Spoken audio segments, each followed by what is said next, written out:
ఈ చేపలు చూసారా కనుగుడ్డు ఎట్లా చూస్తున్నాయో, అవి అడుగుతున్నాయి అనమాట, నన్ను ఏం చేస్తావు నువ్వు, నా తలకాయల్ని నా తోకల్ని అని అడుగుతున్నాయి. సో దానికి ఆన్సరు, మేము ఇప్పుడు చేపల పులుసు చేసుకుంటాం. ఆ తలకాయలు తోకలతో మనం సింపుల్గా చాలా ఈజీగా చేపల పులుసు చేసుకుందాం.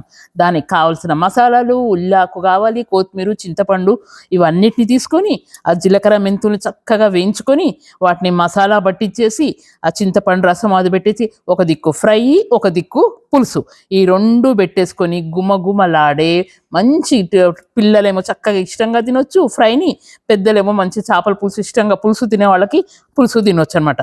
దీన్ని చాలా ఈజీగా చేసుకోవచ్చు అండి.